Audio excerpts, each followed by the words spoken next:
2023 में बीजेपी राजस्थान का चुनाव हारेगी। 2023 में बीजेपी राजस्थान का चुनाव हारेगी और बीजेपी वालों के सीने पर चढ़कर 1.25 साल सरकार और चलाएंगे और 1.25 साल बाद इनको हराकर फिर जीत कराएंगे। हमारा काम बोलता है घर घर में जगह जगह। बीजेपी को तो मैं इतना कह रहा हूं, अपना काम बता दे और ये बता दे कि सावन के महीने में पापियों तुमने आटे, नमक, दाल और चावल पर टैक्स क्यों लगाया। सावन के महीने में तो लोग भोलेनाथ के जल चढ़ाते हैं, तुम तो बहुत बड़े भक्त बनते हो, नाटक करते हो भक्ति का, तो तब आटे दाल पे कैसे लगाया तुमने टैक्स, ही बताओ। इन्होंने दिया है जीएसटी। सही कहते हैं राहुल गांधी जी, गब्बर सिंह टैक्स। तुम खाने क्या दोगे? या तो अंग्रेजों ने आटे और नमक पर टैक्स लगाया या बीजेपी ने आटे और नमक पर टैक्स लगाया। बीजेपी खुद के ऊपर बात नहीं करती।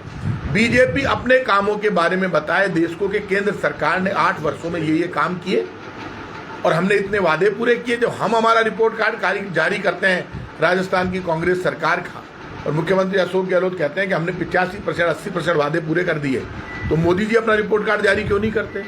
आपको ऊपर से उतर कर थोड़ा आया हो, तो आप भी अपना रिपोर्ट कार्ड जारी करो, बताओ आपने एक भी वादा पूरा नहीं किया। आपने लोगों को जीएसटी दी, नोटबंदी दी, नोटबंदी के बाद बिखरी हुई अर्थव्यवस्था दी, लोगों के हालात खराब है। और ये सुन लेना, बीजेपी जो डायलॉगबाजी कर रही है, बीजेपी कुछ भी कर ले, बीजेपी के पास कुछ नहीं है जबानी जमा खर्च के अलावा। इनके घर में इनकी बुआ जी घूम रही है, मंदिर मंदिर घूम रही है, वो हमारा इलाज करने के लिए नहीं, इनका इलाज करने के लिए घूम रही है। अंदर खाते वो इनका इलाज, वो प्रार्थना करे तो इनका इलाज करने के लिए कर रही है ना, कि ये मेरे से भी बड़े हो गए। कांग्रेस काम करके वोट मांगती है, बीजेपी झूठ बोलकर वोट मांगती है। बीजेपी अपना झूठ बेचना चाहती है, हम हमारे काम के आधार पर हमारा काम बेचकर हम वोट मांगना चाहते हैं। तो बीजेपी से सर्टिफिकेट नहीं चाहिए। सर्टिफिकेट जनता ने दिया 5 साल का, 5 साल सरकार पूरे करेगी। बीजेपी रोज कहती है कांग्रेस के घर में ये हो गया, कांग्रेस के घर में वो हो गया।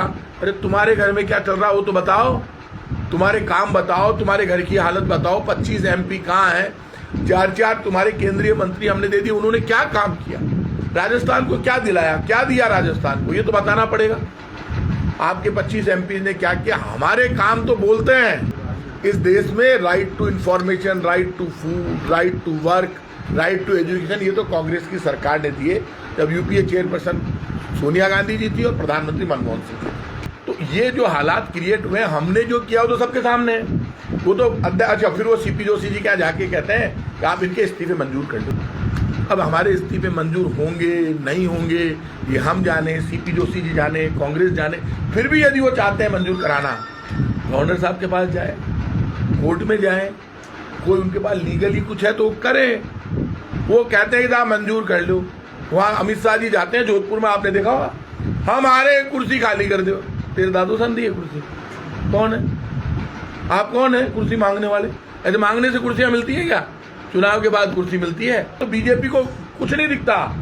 राजस्थान एकमात्र स्टेट है जब बीजेपी का षड्यंत्र कामयाब नहीं हुआ, एकमात्र। बीजेपी तो चाहती है बस ये ऐसा हो गया, इस्तीफा हो गया कि हमारा दिमाग खराब है कि हम पत्थर उठा के अपना सर फोड़ लेंगे, सरकार गिरा देंगे। ये वक्त कांग्रेस के नेताओं में टकराव का नहीं है। पूरी कांग्रेस एक होकर और आगे बढ़े।